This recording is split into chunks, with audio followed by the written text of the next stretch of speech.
But yeah, Lisa had a few town halls around. I mean, you saw the people in the Sandusky one, still quite a few. Okay, we're live. Good afternoon. I'd like to call the Sanilac County Board of Commissioners meeting to order, dated June 15, 2021. Before we start our meeting, for those that are participating by Zoom meeting, I'd like to give the following instructions. You can log into www.zoom.us, enter meeting ID number 977-6119-6006, or dial either the numbers that I'm going to read below. That is 1-312-626-6799 or 1-646-558-8656. And again, enter meeting ID number 977-6119-6006, then press pound and then pound again. If your line is muted, press *6 to unmute. At this time, before we move any farther in our agenda, we're going to have a prayer by Commissioner Wyatt and a pledge by myself, and then we'll do roll call. Lord, we thank you for the opportunity to gather here today to do the work on the part of the county and the constituents that we represent. We ask that you would give us the ability to do so in a way that has integrity, honesty, and then we go forward glorifying your name. Amen. Amen. I pledge allegiance to the flag of the United States of America and to the republic for which it stands, one nation, under God, indivisible, with liberty and justice for all. Thank you, Commissioner Wyatt, for the prayer starting our meeting today. At this time, we're going to have Denise McGuire have a roll call, please. District 1 Commissioner John Block. Here. District 3 Commissioner Bill Sarkella, absent.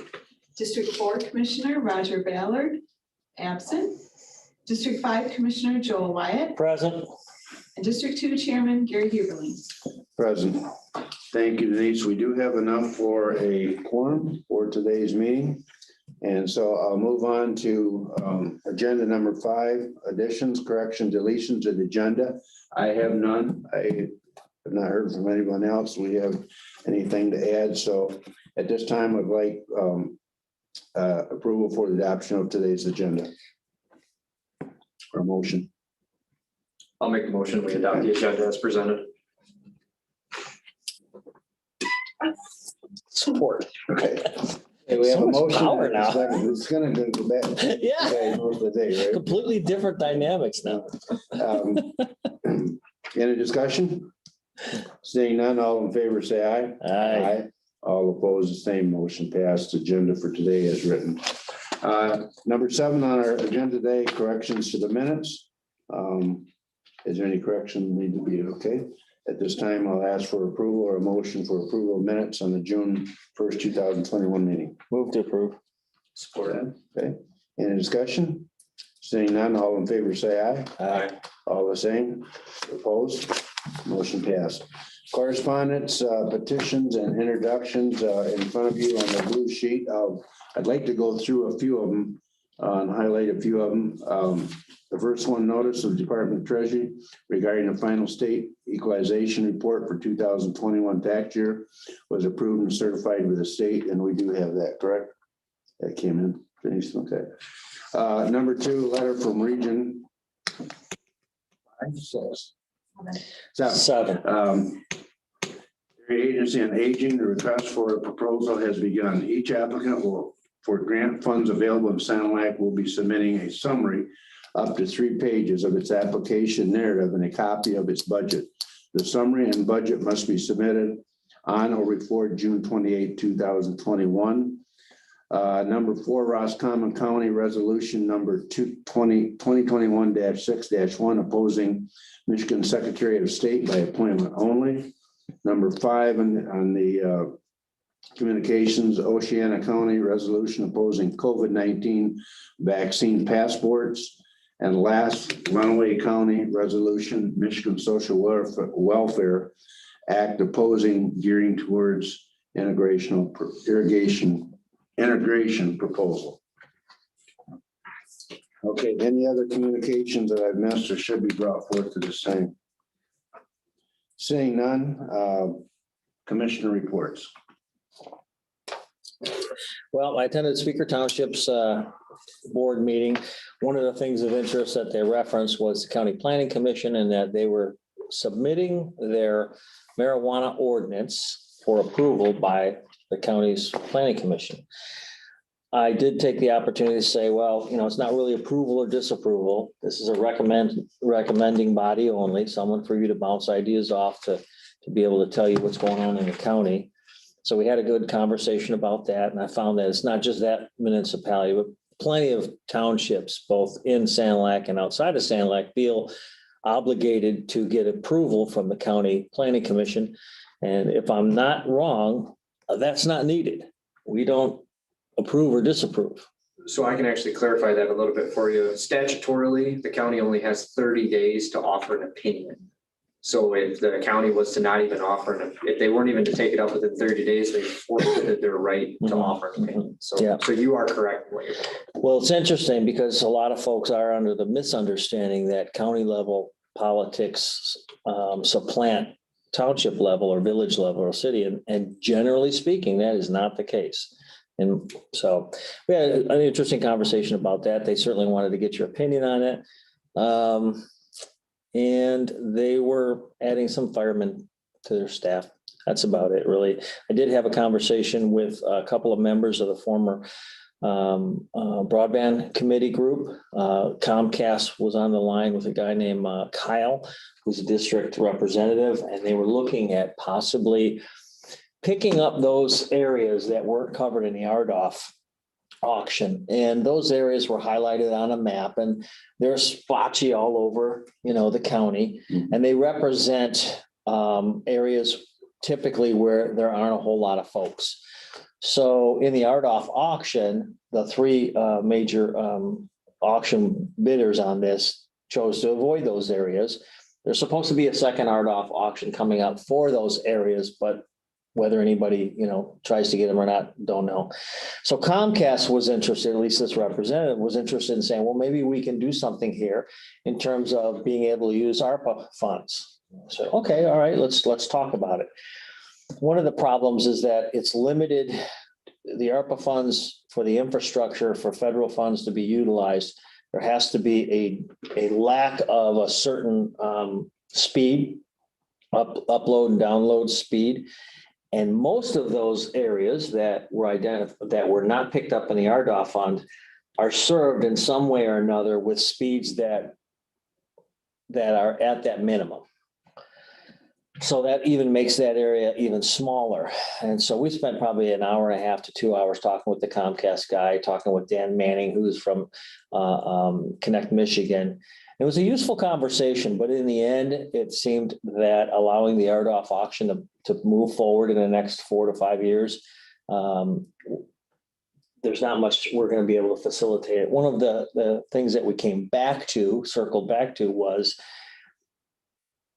the need for a fixed wireless system, where you can hit these homes that are miles or twos apart, where it's so expensive to drive fiber down to their homes. But if it's a wireless system, it'll work well. But of course, right now, the wireless systems that we have are all line of sight limited mostly.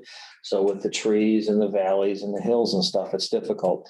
Now, there is a group that's working out of Melvin with a different type of technology. They're pushing, they're using wirelessly to a big tower. And then from the tower, they're pushing fiber to the homes within Melvin. A little bit different, but the concept is there in that there's a fixed wireless component to it. And in this conversation, we were talking about Michigan, talking about some other communities, and all across the board, the fixed wireless for rural communities is like the way to go. But folks don't want to go because they don't have the technology yet that's commensurate with the fiber technology. So you don't get the same speeds, but you get really good speeds. In fact, Comcast was remarking that their hybrid system, which is a combination of fiber and coax, is now using technology that's approaching speeds of complete fiber, which is kind of interesting because that was considered dead technology. Nobody's going to invest in anything with coax, right? Well, apparently it's not dead, which is kind of interesting when you think about so many other aspects of technology that, we throw that stuff out because it's useless anymore, and that's not always the case. Right. Anyhow, that's about all I got from that. We ended up with not really moving forward with having any additional ideas, but did have a good discussion. I think will lead to possibly some additional discussions in the future regarding fixed wireless. You had alluded to there being a map with the color splotches. Yeah. Is that something that you could supply? Oh, yeah. I would take one of those. It's something I get a lot of interest in, questions from the public. Okay, yeah. What I'll do is I'll contact Dan. It'll be something delivered to you in your email because it's a layered map, so you can turn on or turn off the layers. And I'll shoot that over to you. Yeah, I'd like to have that too, because I'm gonna be short with my report, but I went to my township meetings the last couple of weeks and that came up 2 or 3 times. Why don't we put it on our website then and ask Nancy if she can integrate it into the website in some form? That'd be excellent. Yeah, okay. One of the questions that come up with Moore Township is they know that TEC has good running lines on their poles and they don't have that many people in Moore Township. So where's our broadband gonna come from? And then the last week in Washington Township, they notified the people at the meeting that the TSC franchise ordinance, they've requested it and they want to request to add broadband to their Bridgehampton Township franchise. So, yeah, so there's still questions. Many questions. Well, so if you want to bring back to them, Comcast is interested in delivering for any areas that show an interest, right, that they would like to have that product brought to them. Of course, they're, counting how much they got to have in order to make it worthwhile. But when we were looking at that RDOF map, you would see a small section here, small section over there, small section outside of Marlette, then over down Worth Township. And they said, we'd be interested in going from one place to the next and providing that. But they talked about going down the main roads, the straightest, most economical way possible to do that. And I said, well, wait a minute. If we're able to assist in this funding, right, I would want you to go the route less traveled to hit those areas that aren't being served because they're not on that direct line. They're not that main road. So that's where the funding, maybe if we had any, could go to send them off maybe on a zigzag pattern as they go to the next large demographic area where they'd like to set up shop in a way. I'm thinking that our job for whoever out there needs to go to these township meetings and update them because the information is really fuzzy. It is. These townships, Well, look how fuzzy it is just with the ARPA funds. Yeah. I mean, this has been going on 2 months that the announcement of these ARPA funds are going to the county.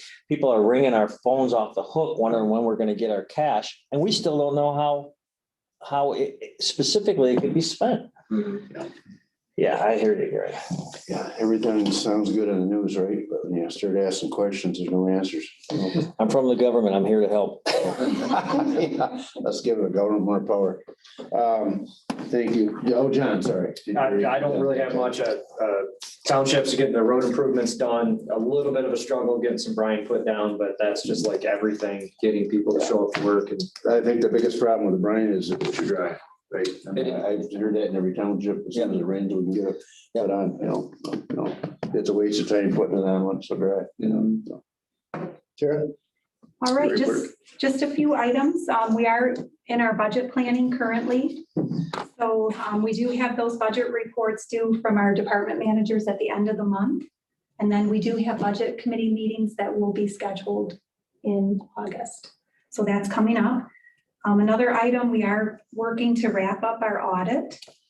So we may have some delays with our single audit because it is focused around those COVID relief funds that we received last year. And from what I hear, we're still waiting on the auditing guidelines from the state so that the auditors know what to look for in how we spent those funds. So there could be a delay with the single audit. I'm hoping that we can have a presentation scheduled with Yo and Yo sometime next month, but I'll keep you posted on that. In addition, we had an administrators meeting last week. So there was discussion about the state revenue conference. I thought it was interesting that those projections are coming in at over $4 billion over the initial estimates. So they said that's kind of a double-edged sword. I'm sure they have a lot of people asking for funding. And included in that is that revenue sharing restoration that we submitted that resolution. Was probably a couple months ago. So we'll see, the state's still meeting and holding budget negotiations. So we'll see how their budget shakes out. I did hear there was some discussion that with counties being flushed with cash, do they really need the revenue sharing? But remember that revenue sharing is completely unrestricted for us. So it is important to our budget. And then in addition, there's a couple items within the agenda that I just wanted to give you some background on. The first one you'll see in there, there's a request to set up an ARPA funds committee. So we're looking to establish a committee so that we have some type of vetting, if you will. So when ideas or requests come in from either county personnel or different organizations, we have a way of reviewing to ensure that that plan is compliant with all of the Department of Treasury rules. So that committee is established, I think on page 2. And then in addition, we have a budget motion requesting an amendment to our initial budget. I just want to point out, we're requesting to reduce the transfer in from the delinquent tax revolving fund by $350,000. And then we'd increase our beginning balance to offset that revenue.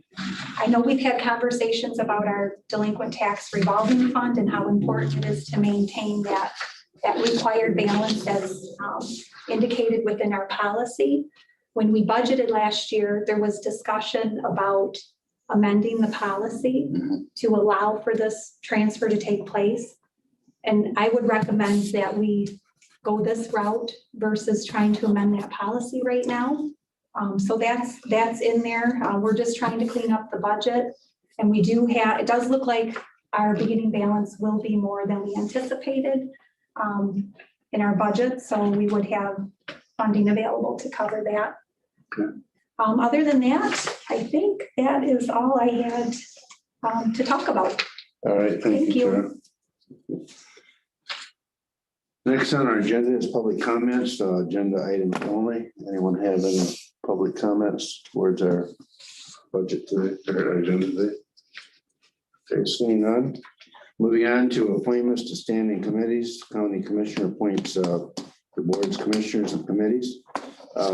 First of all, we have a 9/11 advisory board. We have appointment, a partial 2-year term, which expires on 12/31/22. And we have Ron Buckmaster, the Croswell Police Chief, would like to take that job. And there is a letter in the back from John Cubitt. And I'll just read it very quickly. I was contacted by Bob Willis today. The police chief had a meeting, and the Croswell Police Chief, Ron Buckmaster, will be taking Bob Willis' spot on the 9/11 advisory board. So are you on, Ron? Like There's only Todd, just Todd Hillman's on the call Okay. today. Todd, do you want to say anything on Ron's behalf? Once I get unmuted. Yeah, Ron is the new chief in Croswell. I think he'll do a great job for us of filling that hole, kind of give us another outlook from the outside looking in to the 911 committee. So I think he'll be a great asset to us. Thank you, Todd. Next will be the library board. We have one appointment. That's a 5-year term that expires on 6/30/2026. And also there is a letter from Gail Narker, and she's interested in that job position. I'll read the whole thing through. I hope everyone take a look at it. And then moving to, unless Gail, are you on? She's not on. No, She's on vacation, I think, or she might be. in Denver or something. Denver, yeah. And then the next opening is American Rescue Plan, what Sharon just talked about. And the 5 people that what you'd like to put on that committee is myself, John Block, Finance Administrator, Chairman, Trudy Bowers, our County Treasurer, and Christy Bender, Finance Director, and Terry Griffith, our County Controller. So do we go ahead and vote on that right now? Because usually we introduce everyone and then we go back and Yeah, you need to do each board separately, and then the alternate is the chair appointment, so there's no motion required on that. Okay, all right, because normally these are down, we introduce them and they get to speak, then we down the agenda. So, all right, good.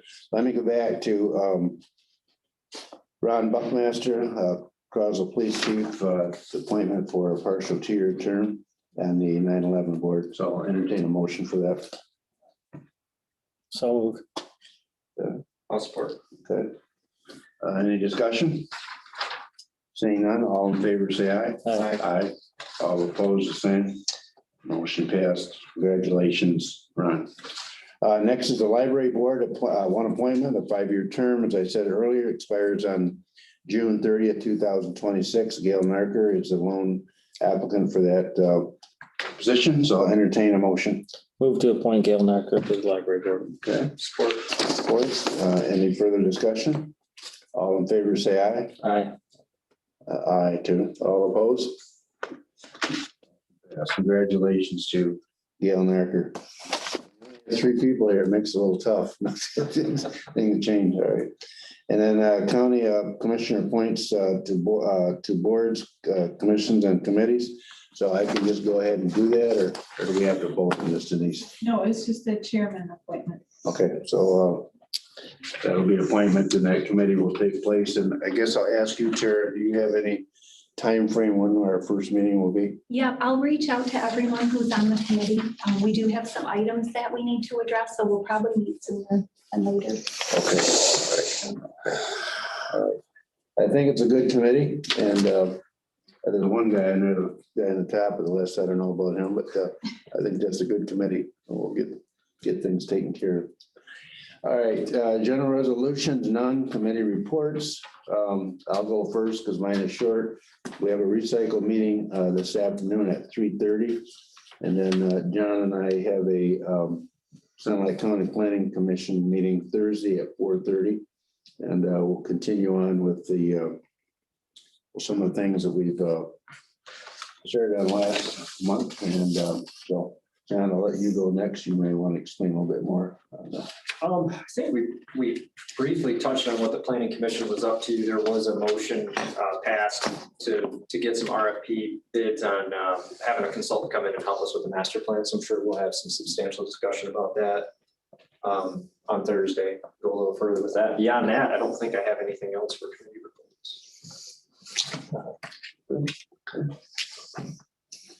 Unfinished business, none, and we'll go right into new business, and we'll start out with FA 100-21. The Salem County Board of Commissioners hereby approves the payment of current claims for 2021 identified on the accounts payable report dated June 8th, 2021 for the general bank account in the amount of $102,733.56. Can I support? No, I didn't think so. So we're going to go back and forth. All right, okay. Any further discussion? All in favor, say aye. Aye. All opposed, the same, motion passed. Next, FA 101-21, budget adoptions, amendments, appropriations, and transfers by Board of Commissioners. The Salem County Board of Commissioners hereby approves the following amendments, transfers, and establishes the following accounts. Now they're listed below. Page 4. Any further discussion? Yes. So this is what you were talking about, the beginning balance. Yeah. All right. What's different this year than last year? Well, last year, when we budgeted for 2021, we reduced our beginning balance budget to about $1 million. And we've been really utilizing our delinquent tax revolving fund. So we've been slowly chipping away at it because the revenues coming in aren't making it whole, if you will. So with that being said, when we initially discussed the available balance to transfer to the general fund, it was about $350,000 shy of what we typically pull into the general fund. So if we don't correct that now, we're either going to activate amend our policy to allow us to take more from the delinquent tax revolving fund, or we can correct it so that way we're ensuring the availability of that. Those So we're on a funds. plan of correction. Yes, Last year, when we transferred in some money from, what was the amount roughly? The it same? was just, 999,000 is typically what we budget Right. for. Yeah. Mhm. And we were able to transfer all of that last year. So this reflects us weaning ourselves off of it. Mhm. And this alleviates having the policy. Well, yeah, or we could look at amending the policy. Currently, the way we determine the amount that's available is we take 1.5 times the 5-year average of our delinquent taxes. So it's quite an equation, I'm sure. Which way is the 5-year average going, up or down? Down, yeah. So this follows that trend of it going down. Well, And if it what goes we're- down, is that less that we pay out? Is that what you mean? Right. Okay. Does that So we're make paying sense? out. But it's less that's available to maintain that Right. 1.5 times. Mhm. Right, that's right. Okay, thank you. Tara, I have a question. You had indicated, I believe earlier, that even though we're doing this, our starting balance is because there's other revenues that have came in, that we're gonna be okay for that. Yep, when we budgeted that beginning balance, and we took a conservative approach. And we did have some liability, with regard to the tax foreclosure lawsuit. We thought we would have to accrue for that liability in our general fund. However, we don't have to. We'd still have to pay it obviously, if we had claims, if we end up losing that case, but there will be more of a beginning balance, if you will, because our fund balance should be And higher. there's no new updates to that other than what we've talked about the last few months, right? I haven't seen anything new roll through. Nothing yet from attorneys. I'm seeing claims from last year's. Mhm. I have claims that the circuit court judge will decide on in the amount of about 50,000 out of a couple of parcels I sold at auction last year. I think last we heard, we just waited out, right? See what happens. Because we don't know how far back. I Yeah, think that's the exactly. thing. Yeah. Is, That's the scary part, yeah. that's the scary part. Because statute of limitations is 7 years, and that's what the attorney had recommended, and that's what we booked a liability for. But Right. But we didn't know when that statute would be from the date that it was filed or from, Mhm. the Right. decision date or whatever. Yeah. So, Yeah, I remember you saying that. Yeah. so Okay. Any further discussion? Okay, all in favor, say aye. Aye. All opposed, the same.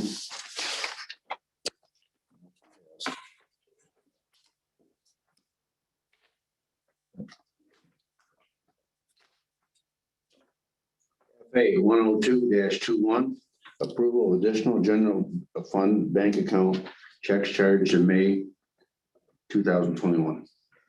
The Sonoma County Board of Commissioners hereby approves the payment of additional general fund bank account checks charged to May 2021 as follows. ACH payments of $897,191.10 and checks for $746,125.07.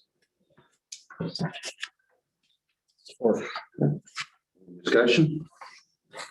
All in favor, say aye. Aye. All opposed, the same, motion passed.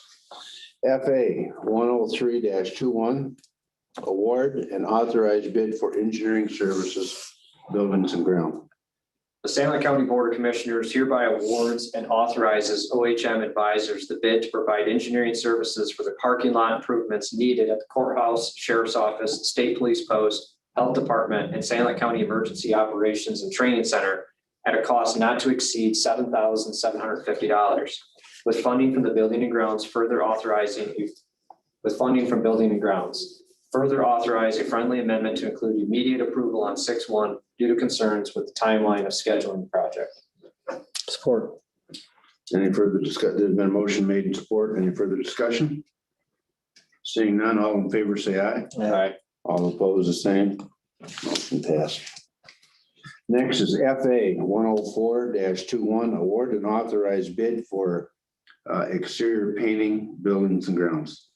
The The San Luis County Board of Commissioners hereby awards and authorizes Larry's Decorating the bid to paint the north, south, and west side of the EOC building, including pressure washing to remove oxidized paint, 2 coats of satin paint, and painting of trim on the east side of the building at a cost of $5,625 with funding from the Building and Grounds. Support. Okay, been a motion made and support. Any discussion, any questions? It says painting of trim on the east side of the building.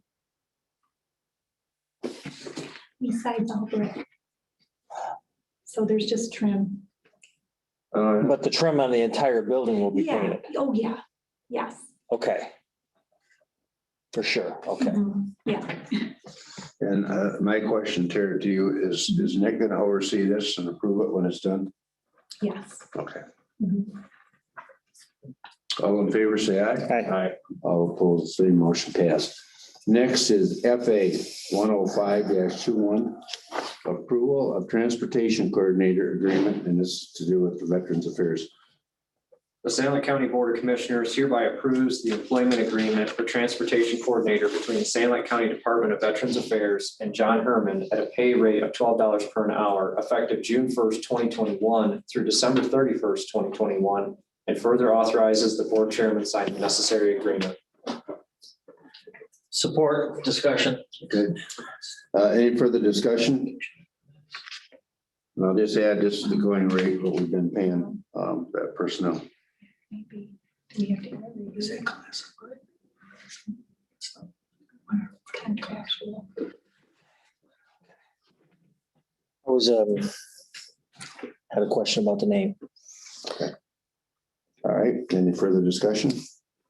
All in favor, say aye. Aye. All opposed, the same, motion passed. Next, FA 106-21, authorization to dispose of vehicles. This concerns the sheriff's office. The San Luis County Board of Commissioners hereby authorizes the disposal of one 2014 Polaris UTV with 1,295 hours, then ending in 21,889, and one 2014 UTV with 1,329 hours, then ending in 28,920, and one 2014 Dodge Charger with 130,379 miles, then ending in 64472, offered for sale through Albright Auction Service of Vassar, with proceeds to be deposited into the sheriff's office vehicle line. Support. The motion and support for FA 106-21. Any discussion, questions? Seeing none, all in favor, say aye. Aye. All opposed, the same, motion passed. FA 107-21, award and authorized bid for Evergreen Park. And this would be for the pond project that we discussed in our last meeting. The San Luis County Board of Commissioners hereby awards and authorizes the Evergreen Park Pond Project to McKeachin Excavating Incorporated at a cost not to exceed $14,100. This does not include the cost of permits. Further authorizes for immediate approval on 6/1 for the purpose of reconfiguring the shallow swimming beach area while the water is down due to drought, with funding from the Parks Village. Support. Okay, then a motion made and support. Any further discussion? Hearing none, all in favor, say aye. Aye. All opposed, the same, motion passed. Last is FA 108-FA, authorize of payment Parks Commission. The San Luis County Board of Commissioners hereby authorizes payment to the San Luis County Road Commission in the amount of $2,024.67 for the purpose of general gravel patching for Forester Park for immediate approval on 6/1 with funding from the Parks Village. Support. Okay, been a motion made and support. I forgot in that motion we made back 2 weeks ago, was that crushed limestone or was that gravel? Crushed line. That's what I was They thinking. had a really good price on that. Really good. Yeah, they did. Yeah, I told a couple townships about that. They were talking about road gravel prices. I said, man, they got a good Yeah, price. they got a smoking hot. Now, that came out of Albrecht, right? I don't know where the county got it. The county is taking the gravel out there. Because I mean, there's nobody producing crushed limestone. I'm not sure, because I know, Yeah. I know Watertown Township, when they talk about gravel patching, And it's more than just, The supervisor come out, and actually over time, long Yeah. term, it's cheaper to go with because it stays longer. oh yeah, crushed limestone. So there you go. Andrew Palmer, so I was trying to think, he's the supervisor for that township. All right, all in favor, say aye. Aye. All opposed, the same. Motion passed.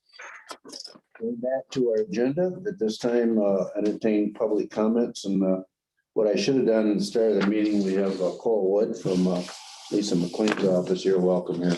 And do you have any public comments you'd like to make, Cole? Yeah, I'll say just a quick legislative update if that's all right. Yeah, sure, go ahead. All right. Now, I did want to let you know too that you mentioned the RDOF map. Mhm. And that is available on the FCC website. Might not be as intricate as the one you had discussed, but it does have some pretty good information on there. But just a couple of quick things I wanted to go over. Lisa's recently, she's held press conferences, signed on to several letters to Biden, Pelosi, and Leader McCarthy regarding the continuation of the stepped up on basis. I know estate tax has been a big issue, particularly for farmers, as he continues to talk about increasing them. Looks like just a few days ago, there was a report from Roll Call where the House Chairman, David Scott, also opposes these, as well as Congresswoman McLean met with Debbie Stabenow via Zoom, and she discussed also supporting them. So we're very hopeful that the stepped up on basis will continue regardless. That's been a big deal for everybody in the area, particularly farmers. It's been a huge deal, and I've seen it on social media and where she's met with them, and I think that was, that shows when two different groups meet together, they can solve the problem, right? Yes, exactly. She's incredibly willing to be bipartisan as long as it gets the job done. Yeah, exactly. And also another thing I wanted to go over, the unemployment crisis has been a huge deal, particularly in this district. I know everywhere you go, all over the district, all over the county, I can't find hardly anybody to work. So she did recently sign on to a letter for the Michigan delegation to Governor Whitmer to end the federal unemployment, enhanced benefits. So hopefully we'll see some progress on that. Maybe she'll end up at least deciding for the state that that's what's best, and we get some people back to work. Cole, when is that, we were just talking about that a couple before the meeting, when does that unemployment go till September? September 18th, I believe. I know it's in September. That's when it officially ends federally. And part of that, while the Whitmer put into place, they have to be looking for work. Yeah, actually, I just saw this morning, she's introducing a new deal where they're gonna be getting the $300 federal unemployment aid if they go back to their previous job, or if they go back to work. She doesn't have an official plan for that yet. She just announced it, I believe, yesterday or today. So hopefully, it's kind of similar like programs like what Michigan Works has, where they incentivize actually going back to work. So if I were to go back to work where I previously worked, they took me back, then they still get the $300 federal check also. That's what she's proposing right now. For how long? That'll go until September 4th. Okay. That's the official end date. Like I said, she hasn't released an official plan yet, but that's what it's sounding like. It's what she has announced for her plans anyway. So hopefully, if we're gonna still end up getting unemployment benefits, hopefully that'll at least incentivize people going back to work a little bit. Right. So has the state unemployment been cut, or that's still? So that is from the government, what you're saying? The $300 is from the federal government. Okay. But the state can decide whether or not to accept it. There's been several states already. I know Arizona's one. Connecticut, North Carolina might be another. There's a few that have shut it off already, and they're seeing their unemployment rates drop quite a bit. Surprise. Yeah.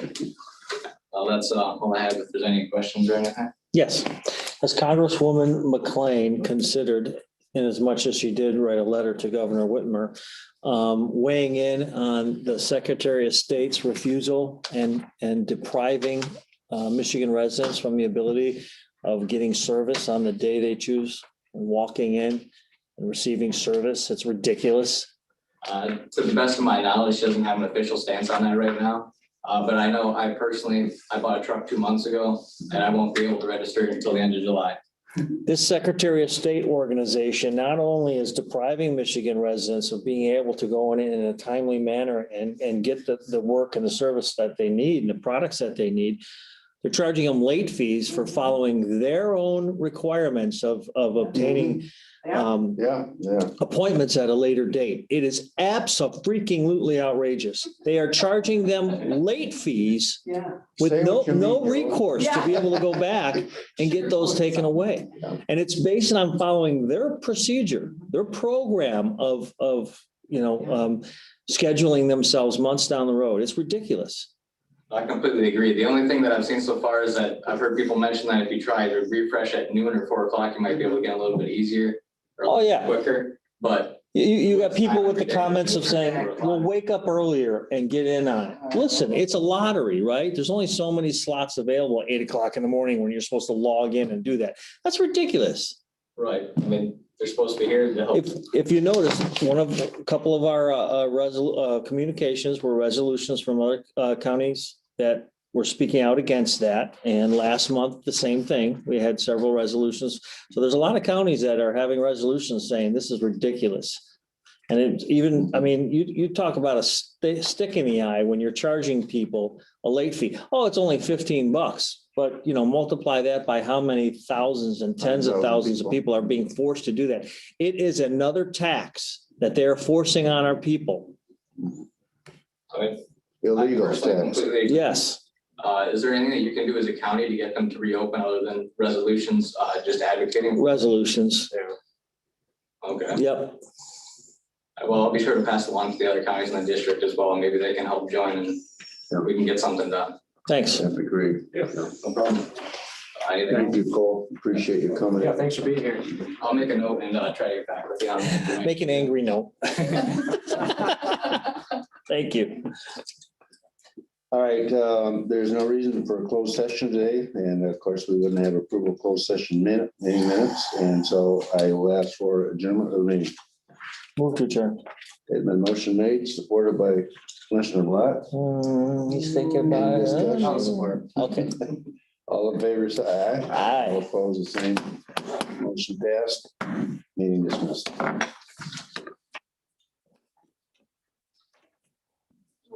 Well, I received that.